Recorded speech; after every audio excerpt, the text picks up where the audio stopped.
بسم اللہ الرحمن الرحیم۔ السلام علیکم۔ ملتان کے چھوٹے سے ہسپتال میں نرس تھی جب ایک ڈاکٹر نے کہا تجھے گورے ہونے کا انجیکشن لگا دوں۔ اور پھر میرا نام شبنم تھا۔ ملتان کے ایک چھوٹے سے گاؤں میں رہتی تھی۔ میری ماں ساری زندگی ہسپتالوں میں لوگوں کی گندگی صاف کرتی رہی۔ اس نے خواب دیکھا تھا کہ میں ڈاکٹر بنوں گی، لیکن ڈاکٹر بننے کے لیے پیسے لگتے ہیں۔ میرے گھر والوں کے پاس اتنے پیسے نہیں تھے۔ میرا باپ بھی میری ماں کو چھوڑ کے چلا گیا تھا۔ ڈاکٹر تو نہ بن پائی پر اس نے مجھے نرس بنا دیا۔ میں نے نرس کا کورس کر لیا۔ اب میں اسی ہسپتال میں ایک نرس تھی، لیکن میری پوزیشن کوئی اتنی اچھی نہیں تھی۔ یہاں پر نرسوں جیسا سلوک ہوتا وہ سبھی کو پتہ تھا، کوئی بھی ان کو عزت سے نہیں دیکھتا۔ ڈاکٹر تو ان کو اپنا غلام ہی سمجھتے ہیں کہ لوگ بھی ان کے ساتھ بدتمیزی کرتے تھے۔ لوگوں کے ساتھ ڈیل کر کے میں بھی تھوڑی بدتمیز ہو گئی۔ ایک ہی جگہ بیٹھ کر تفریح میں فارغ ٹائم میں سموسے پکوڑے اور اس طرح کی چیزیں کھا کر گزارا کرتی۔ کبھی کسی کا بیٹا پیدا ہو جاتا تو وہ لوگ مٹھائی وغیرہ دیتے تو وہ بھی پیٹ بھر کر کھایا کرتی۔ نتیجہ یہ نکلا کہ 22 سال کی عمر میں ہی میرا وزن اتنا بڑھ گیا کہ میں 4 بچوں کی ماں لگنے لگی۔ بار بار مجھے اپنا نرسنگ یونیفارم کھلا کروانا پڑتا۔ اس کے علاوہ میرا رنگ بھی بہت کالا ہو گیا تھا، شاید اس لیے کیونکہ میں دن میں 5 دفعے کالی چائے جو پیا کرتی تھی۔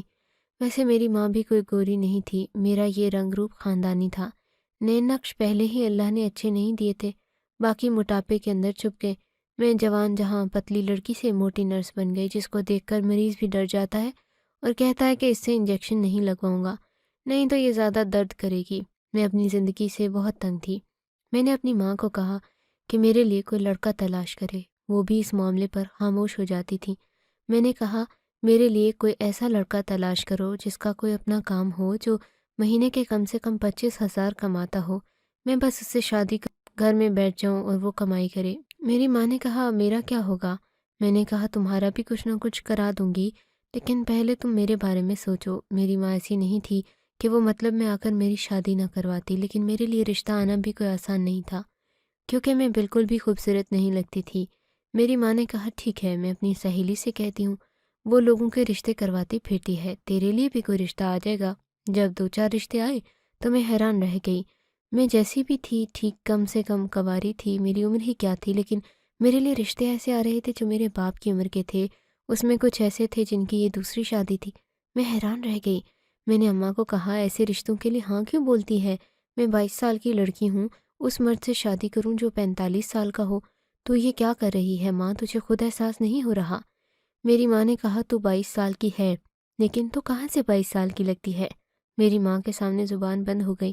میں ساری راہ ایسا رشتہ آیا جو قدرے مناسب تھا۔ لڑکا کوئی 35 سال کا تھا، کم سے کم 40 کا تو نہیں تھا۔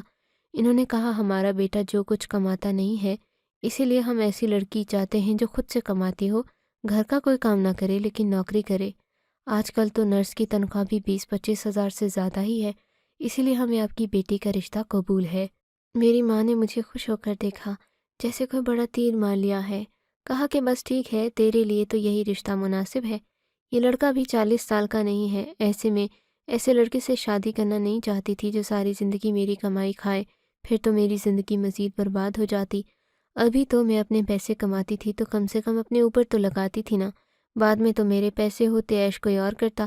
پھر ایک دن ایسا ہوتا کہ میں نے اس کے لیے صرف پیسے کمانے کی مشین بن جانا تھا اور وہ کسی اور سے شادی کر لیتا۔ میں نے انکار کر دیا اور کہا اپنے بیٹے کے لیے کوئی اور پیسے کمانے کی مشین ڈھونڈ لیں، لیکن اس لڑکے کی بہنیں تو شروع ہو گئیں۔ انہوں نے کہا کہ ایک تو تمہیں ہم نے قبول کر لیا، اللہ کا شکر کرو، اپنی شکل تو دیکھو ذرا، کرسی پر بیٹھی ہو تو آدھی اس طرف سے باہر نکلی ہوئی ہو، آدھی اس طرف سے، کرسی بھی تم سے پناہ مانگ رہی ہے۔ اپنا رنگ دیکھو، کیسی کالی بلا لگ رہی ہو، تمہیں دیکھ کر تو ایسے لگتا ہے جیسے تمہاری 2 بار طلاق ہو چکی ہے اور تمہارے 8 بچے ہیں۔ اس کے باوجود بھی اگر ہم نے تمہیں قبول کر لیا تو تمہیں تو خوش ہونا چاہیے تھا۔ تمہارے اندر ہے کیا سوائے تمہاری تنخواہ کے؟ ان کی باتیں مجھے تیر کی طرح لگ رہی تھیں۔ میں اتنی بھی کوئی معصوم نہیں تھی، مجھے لوگوں کو جواب دینے آتے تھے، لیکن آج میری زبان خاموش ہو گئی۔ نہ منہ، نہ شکل، نہ عقل، نہ رنگ، اور باتیں دیکھو ذرا، کس قسم کی باتیں کر رہی ہے یہ عورت۔ وہ مجھے عورت کہہ رہی تھی اور بار بار کہہ رہی تھی۔ میری ماں بھی خاموش ہو گئی۔ میں نے بالآخر ان کو صرف اتنا کہا کہ یہاں سے دفع ہو جائیں۔ انہوں نے کہا ہاں ہم جا رہے ہیں، ہمارے بعد کوئی نہیں آئے گا۔ واقعی ان کے بعد کوئی آیا بھی نہیں۔ میں ساری رات روتی رہی۔ میری ماں نے مجھے کہا کر لینی تھی شادی، اچھا موقع تھا۔ میں نے کہا یہ اچھا موقع تھا، یہ اچھا رشتہ لگتا ہے آپ کو؟ وہ صرف میری تنخواہ کے لیے مجھ سے شادی کر رہے تھے۔ میری ماں نے کہا تو کر تو رہا تھا نا، کوئی اور بھی تو نہیں ملے گا؟ ان غیر عورتوں نے بھی یہی بات کی تھی، لیکن اتنا دکھ نہیں ہوا تھا۔ اپنی ماں نے یہی بات کر دی تو بہت زیادہ دکھ ہوا مجھے۔ ساری رات میں روتی رہی، لیکن اگلے دن پھر بھی ڈیوٹی پر جانا تھا۔ میری ڈیوٹی تھی، یہاں پر کچھ دوستیں بھی تھیں۔ انہوں نے پوچھا کیا بات ہے، تمہاری شکل سے لگ رہا ہے جیسے تم روتی رہی ہو۔ میں نے کہا کچھ نہیں ہے۔ ان سب کی حالت یہی تھی، ان کی بھی عزت نہیں تھی گھر میں، ان کے گھر والے بھی ان کو پیسے کمانے کی مشین سمجھتے تھے۔ لگتا تھا سب کی زندگی ایسی تھی۔ پھر ایک اور بری خبر مل گئی۔ اس ہسپتال میں وہ ایک اچھے ڈاکٹر صاحب تھے، ان کو ہارٹ اٹیک ہو گیا، وہ اس دنیا سے چلے گئے۔ بہت ہی اچھے تھے، سب کو بیٹا کہتے، اس لیے بہت افسوس ہو رہا تھا، جانے ان کو کیا ہوا۔ حالانکہ اتنی نہیں تھی۔ اچھے لوگ اس دنیا سے چلے جاتے ہیں۔ ایک ہفتے بعد ان کی جگہ ایک نیا ڈاکٹر آ گیا۔ وہ سینئر ڈاکٹر تھا، اس کی عمر 40 سال تو ہوگی۔ دیکھنے میں وہ بہت اچھا لگتا تھا، لیکن کافی سخت مزاج تھا۔ ایک نرس نے بتایا کہ میں پہلے جس ہسپتال میں کام کرتی تھی یہ وہاں پر انچارج تھا۔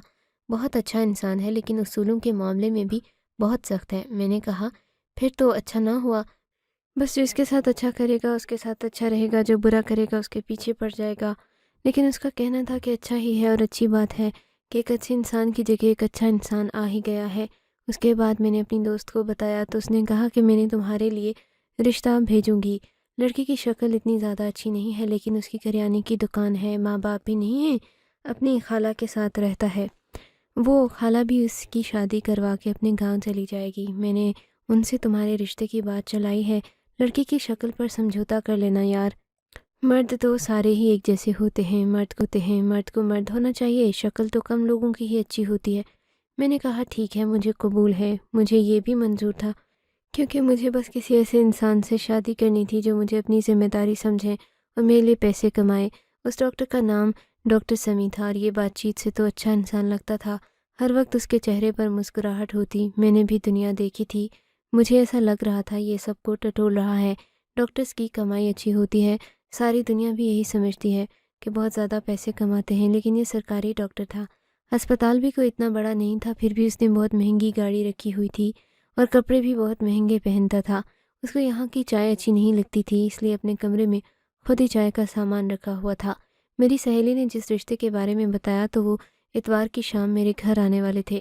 میری ماں نے پہلے ہی کہنا شروع کر دیا کہ اس دفعے بھی کچھ برا ہی بول کر جائیں گے تجھے، کیونکہ شادی کرنے کا اتنا شوق ہے۔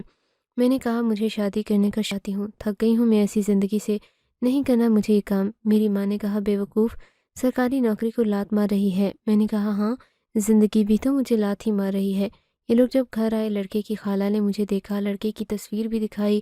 لڑکا بھی میری طرح کالے رنگ کا تھا۔ مجھے لگا یہاں بات بن جائے گی، کیونکہ یہ لڑکا کوئی اتنا خوبصورت بھی نہیں ہے، یہ لوگ بھی کوئی اتنے امیر نہیں ہیں۔ لیکن اس نے کہا کہ نہیں، ہمیں آپ کی لڑکی پسند نہیں آئی، ہمارا بیٹا راضی نہیں ہوگا۔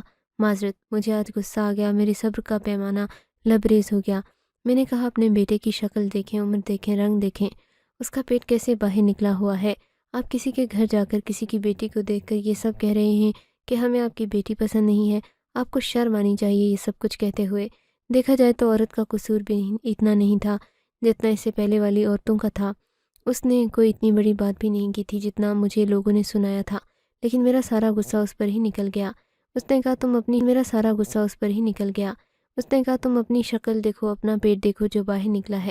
تمہاری عمر 22 سال ہے، اس کا کیا ثبوت ہے؟ لگتی تو تم بھی 35 سال کی ہو، اور وہ مرد ہی کیا، مرد کی تو کمائی دیکھی جاتی ہے، شکل نہیں دیکھی جاتی۔ میرے بیٹے کی کریانے کی دکان ہے، جیسے بھی حالات ہوں کم سے کم بھوکا تو نہ مارے گا، اور نہ اپنے بیوی بچوں کو مرنے دے گا۔ تم تو کہہ رہی ہو شادی کے بعد نوکری بھی نہیں کروں گی، تو پھر تم ہو کس کام کی؟ اپنی شکل دیکھتی نہیں ہو، لڑکوں کی ماں کو اپنے گھر بلا لیتی ہو۔ توبہ توبہ، کیسا زمانہ آ گیا ہے، اتنا وقت برباد ہوا میرا۔ تمہاری تو بھائی ابھی سے ہی گز بھر کی زبان ہے، میں تمہارے ساتھ کیا کروں گی؟ آج میرا صبر اس قدر ٹوٹ گیا تھا کہ میں نے ان کے سامنے ہی رونا شروع کر دیا۔ یہ جملہ کتنا تلخ ہے کہ ہمیں آپ کی بیٹی پسند نہیں ہے، لیکن یہ جملہ اتنے ہی آرام سے بول دیا جاتا ہے جیسے یہ کوئی بات نہیں۔ وہ عورت وہاں سے چلی گئی۔ اس نے مجھے روتے ہوئے دیکھا تو شاید اس کو خوشی مل رہی تھی۔ میری ماں نے بھی سب کچھ چھوڑ دے تو اللہ پر چھوڑ دے، اللہ بیٹھا ہے نا اوپر، وہ سب ٹھیک کر دے گا، سب کچھ ٹھیک ہو جائے گا۔ تیرے لیے خود ہی کوئی رشتہ آ جائے گا۔ میں آج پیر صاحب کے پاس جاتی ہوں، ان سے تعویذ لے کر آؤں گی، رشتہ خود چل کر گھر آئے گا۔ تو کیوں اپنا دل چھوٹا کرتی ہے؟ میں نے اماں کو کہا اپنا ایمان خراب نہیں کریں، دنیا ہی ایسی ہے، کچھ نہیں ہونے والا یہاں پر۔ آج کل بہت اداس رہتی تھی، ذرا سی بات پر مجھے غصہ آ جاتا، چھوٹی چھوٹی باتوں پر میں رونا شروع کر دیتی۔ میرا دل ہی ایسا ہو گیا تھا۔ رشتے سے تو اب میری توبہ تھی، پر یہ سوچ کر پریشان تھی کہ ساری زندگی اسی طرح گزر جائے گی۔ ایک دن ڈاکٹر سمیع کے ساتھ میری ڈیوٹی لگ گئی، میرے ہاتھ سے کوئی چیز گر گئی، مجھے لگا ڈانٹیں گے مجھے، لیکن انہوں نے کچھ بھی نہیں کہا۔ میں پھر بھی رونے لگی۔ انہوں نے کہا کیا ہو گیا ہے تمہیں، رو کیوں رہی ہو، سب ٹھیک تو ہے؟ میں نے کہا نہیں کچھ نہیں ہے، بس زندگی ہی ایسی ہے ہماری، کیا کریں۔ انہوں نے مجھے کہا کہ کیا بات ہے؟ میں نے کہا نہیں، آپ کیا کریں گے؟ انہوں نے کہا اچھا کچھ نہیں کر سکتا، کم سے کم تسلی تو دے دوں گا میں تمہیں۔ میں نے ان کو ساری بات بتا دی کہ یہ سب کچھ ہو رہا ہے میرے ساتھ، دنیا صرف خوبصورت دکھتی ہے، اب میں خوبصورت نہیں ہوں تو میں کیا کروں؟ جب میں خوبصورت تھی تب تو میں اپنے گھر کو چلانے میں لگی تھی، پھر اپنا خیال رکھنا ہی چھوڑ دیا، وزن کم کرنے کی بھی کوشش کی، منہ پر 1000 طرح کی کریمیں لگائیں، لیکن میرا وزن کم ہوتا ہے نہ چہرہ گورا ہوتا ہے۔ اس بات پر ڈاکٹر ہنسنے لگے، وہ مجھ پر ہنس رہے تھے۔ مجھے یہ لگا انہوں نے کہا کہ میں تم پر نہیں ہنس رہا پاگل، تمہاری سوچ پر ہنس رہا ہوں۔ آج کل نہ تو کوئی پتلا ہونے کے لیے ورزش کرتا ہے، نہ ہی کوئی اپنے منہ پر کریم لگاتا ہے۔ میں حیران رہ گئی۔ میں نے کہا تو پھر یہ لوگ اچانک سے پتلے کیسے ہو جاتے ہیں، اچانک سے گورے کیسے ہو جاتے ہیں؟ ٹی وی میں ہم نے یہی دیکھا ہے۔ انہوں نے کہا یہی تمہارے سوال کا جواب ہے، اچانک سے نہ تو کوئی ورزش کرنے سے پتلا ہوتا ہے، نہ ہی کوئی دنیا کی کریم آپ کو گورا کر سکتی ہے۔ میں نے کہا پھر یہ لوگ کیا کرتے ہیں؟ انہوں نے کہا یہ لوگ پتلے ہونے کے لیے اور گورا ہونے کے لیے ٹیکے لگاتے ہیں، انجیکشن لگاتے ہیں جو بہت ہی مہنگے ہوتے ہیں اور بہت ہی قابل ڈاکٹر لگاتے ہیں، بہت کم عرصے میں اپنا اثر دکھاتے ہیں۔ اگر کریموں کو لگائیں گے تو صرف منہ سفید ہوگا، باقی جسم تو کالا ہی رہے گا، لیکن یہ جو ایکٹر ہوتے ہیں ان کا تو سارا جسم گورا ہو جاتا ہے کیونکہ یہ ٹیکے لگاتے ہیں۔ ڈاکٹر کی یہ بات بھی ٹھیک تھی، اس کے اندر کوئی شک کی گنجائش نہیں تھی، بالکل ٹھیک کہہ رہا تھا۔ اس طرح اگر پیٹ کی ورزش کرو گے تو صرف پیٹ کم ہوگا، ٹانگیں موٹی رہیں گی، یا ٹانگوں کی ورزش کرو گے تو پیٹ موٹا رہے گا۔ ان کا سارا جسم 1 مہینے میں ٹھیک ہو جاتا ہے کیونکہ وہ اس کے لیے انجیکشن لگاتے ہیں۔ میں خود یہ کام کرتا ہوں۔ بس میں نے یہ سنا تو اپنے آنسو صاف کر لیے۔ میں نے کہا پھر میں بھی وہی انجیکشن لگاؤں گی۔ اس بات پر وہ ہنسنے لگے۔ انہوں نے کہا کہ تم بھی دبلی اور گوری ہونا چاہتی ہو؟ میں نے کہا ہاں، پر ڈاکٹر نے یہ بھی کہا کہ وہ انجیکشن بہت مہنگے ہوتے ہیں۔ میں نے ڈاکٹر صاحب کو کہا میں کچھ بھی کر کے پیسوں کا انتظام کر لوں گی، پر آپ لگا دیں۔ انہوں نے کہا انجیکشن پڑے ہوئے ہیں، پیسوں کی بات نہیں ہے، لیکن اگر کسی کو یہ بات پتہ چل گئی تو پھر سب میرے پیچھے پڑ جائیں گے۔ میں نے کہا میں کسی سے نہیں بتاؤں گی۔ انہوں نے کہا اگر تم پر اتنا اثر ہو جائے گا، تیزی سے ہوگا کہ سب تم سے سوال کریں گے۔ میں نے کہا میں جھوٹ بول دوں گی کہ کسی پیر صاحب سے کوئی دم کروایا ہے، بس آپ میری زندگی بچا سکتے ہیں۔ میں نے پھر سے رونا شروع کر دیا، ان کے قدموں میں بیٹھ گئی۔ انہوں نے کہا ٹھیک ہے، یہ کام یہی ہو سکتا ہے ہسپتال میں، کیونکہ ساتھ ساتھ تمہارا بلڈ پریشر بھی نوٹ کرنا ہوگا، شاید تمہیں تھوڑی دیر کے لیے بے ہوش بھی کرنا پڑے گا۔ یہ کوئی عام انجیکشن نہیں ہے جو کھڑے کھڑے ہی لگا دیے جائیں، ان کا پورا طریقہ کار ہے۔ ویسے بھی ان چیزوں کو سمجھتی تھی۔ میں نے کہا بالکل ٹھیک کہہ رہے ہو، مجھے کوئی مسئلہ نہیں۔ اس نے کہا ٹھیک ہے، یہ ایک چھٹی آ رہی ہے۔ چھٹی اس طرح تھی کہ سارے ہسپتال والوں نے ہڑتال کرنا تھی، ہسپتال نہیں آنا تھا کیونکہ ہمیں ہمارے حقوق نہیں دیے جا رہے تھے۔ ڈاکٹر نے کہا وہی دن مناسب ہوگا، تم آ جانا، یہ والا کام آسانی سے ہو جائے گا۔ میں نے کہا کتنی دیر لگے گی؟ انہوں نے کہا 1 گھنٹے سے زیادہ نہیں لگے گا، یہ کام ہم نے 4 دن کے بعد کرنا تھا۔ ڈاکٹر نے کہا صبح ناشتہ نہیں کرنا۔ میں بہت زیادہ خوش تھی، میری ماں نے بھی یہ بات نوٹ کر لی، کہا کہ کیا بات ہے، آج کل تو بڑی خوش رہنے لگی ہے۔ میں نے کہا زندگی میں سب کے ساتھ کبھی نہ کبھی انصاف ہو جاتا ہے، ایک دن سب کچھ ٹھیک ہو جاتا ہے۔ مجھے اللہ کے انصاف پر بھروسہ ہو گیا، اسی لیے میں خوش ہوں۔ میری ماں نے کہا تو نے شادی کا خیال دل سے نکال دیا؟ میں نے کہا کہ مجھے کسی سے بھی شادی نہیں کرنی، مجھے ایسے لوگوں کے پیچھے نہیں بھاگنا جو میری قدر کرنا ہی نہیں جانتے۔ مجھے کوئی ایسا مل جائے گا جو میری قدر کرے گا، وہ دنیا کا سب سے خوبصورت اچھا انسان ہونا۔ میری ماں کی زبان میں ویسے بھی کوئی فلٹر نہیں تھا۔ انہوں نے کہا دنیا کا سب سے اچھا تو پتہ نہیں، سب سے خوبصورت انسان تیرے ساتھ شادی تھوڑی کرے گا۔ اس کے بعد انہیں بھی احساس ہو گیا کہ انہوں نے کچھ زیادہ ہی بول دیا، اس لیے وہ خاموش ہو گئیں۔ لیکن اب مجھے کسی کی باتیں بری نہیں لگ رہی تھیں۔ مجھے پتہ تھا کچھ دن بعد میری زندگی بدلنے والی ہے۔ میں رات کے وقت ڈاکٹر صاحب کے پاس چلی گئی اور میں نے ان کو کہا کہ مجھے وہ انجیکشن لگا دیں۔ انہوں نے مجھے آپریشن تھیٹر میں بلایا تھا، کیونکہ یہی جگہ سب سے زیادہ خاموش تھی، جہاں پر آنا جانا بالکل نہیں تھا۔ انہوں نے مجھے بے ہوش کر دیا، پر بے ہوش ہونے سے پہلے میں نے کچھ دیکھا اور میں حیران رہ گئی۔ تب تک میں بے ہوشی میں جا رہی تھی۔ دراصل میں نے اپنی ساتھی نرسوں کو دیکھا تھا، وہ بھی 4 تھیں، بالکل آپریشن تھیٹر کے باہر کھڑی تھیں اور دروازے سے اندر جھانک رہی تھیں۔ میں یہ سوچ کر پریشان ہو گئی، کیونکہ یوں تو پتہ چل گیا ہوگا کہ یہاں پر کیا ہو رہا ہے، لیکن اس کے بعد میں بے ہوش ہو گئی۔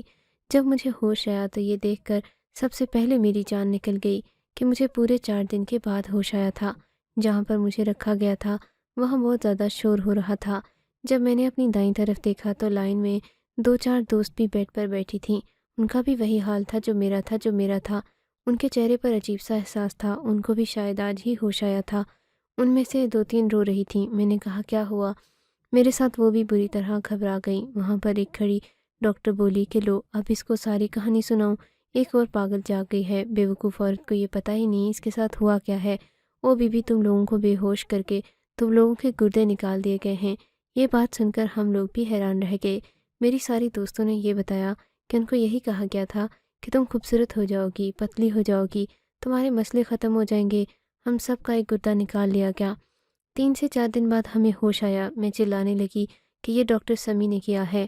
اس ڈاکٹر نے مجھے ایسے دیکھا جیسے مجھے جان سے مار دے گی۔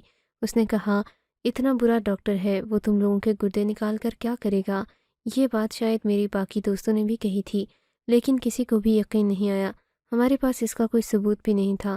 ہم نے تو اس ساری بات چیت کی کوئی ویڈیو بنائی، نہ ہی کوئی وائس ریکارڈنگ کی۔ اتنے بڑے ڈاکٹر پر الزام لگا کر ہم کچھ بھی نہیں کر سکتے تھے۔ ڈاکٹر سمی بھی وہیں موجود تھے۔ میں نے چلانا شروع کر دیا تو مجھے ہی باتیں سنائی گئیں۔ اس نے کہا پتہ نہیں یہ سب میرے پیچھے کیوں پڑ گئی ہیں، کیونکہ میں نیا آیا ہوں، اس لیے وہ تو ایسے کھڑا تھا جیسے اس نے کچھ کیا ہی نہیں، جبکہ یہ سب کچھ اسی کا کیا دھرا تھا۔ جب وہ لوگ وہاں سے چلے گئے، میری ایک سہیلی نے کہا کہ ڈاکٹر سمی پہلے آئے تھے جب تم بے ہوش تھیں۔ اس نے کہا تھا اگر اپنی زبان زیادہ کھولی، میرے خلاف جانے کی کوشش کی تو سب کو نوکری سے نکلوا دوں گا۔ یار پہلے ہی اتنا نقصان ہو گیا، اب روزگار بھی نہیں ہے تو ہم لوگ کیا کریں گے؟ ہم سب بری طرح رو رہے تھے۔ ہمارے ساتھ بہت بڑا دھوکہ ہوا تھا، ہمیں لالچ دے کر دھوکہ دیا گیا تھا۔ مصیبت یہ تھی کہ ہم کہیں سے بھی انصاف نہیں مانگ سکتے تھے، نہیں تو ہماری نوکری چلی جاتی، گھر کے چولہے بھی ٹھنڈے ہو جاتے، پھر ہم کیا کرتے؟ منہ پر چپ کی پٹی باندھ لی، خاموشی سے سب کچھ برداشت کر لیا۔ ان سب کو بھی یہی لالچ دیا گیا تھا جو مجھے دیا گیا تھا، خوبصورتی کے لیے۔ ہم نے اپنی اتنی قیمتی چیز گنوا دی، بے وقوفی میں آ کر اپنے ساتھ یہ سب کچھ کروا لیا۔ اب ہم کسی کو بتا بھی نہیں سکتے تھے۔ آپ کو اگر یہ کہانی اچھی لگی ہے تو اس ویڈیو کو لائک کیجیے، اور اس طرح کی مزید کہانیاں سننے کے لیے ہمارے چینل کو ضرور سبسکرائب کیجیے۔ کہانی سننے کا شکریہ۔ آپ سے ملاقات ہوگی اگلی ویڈیو میں، تب تک کے لیے اللہ حافظ۔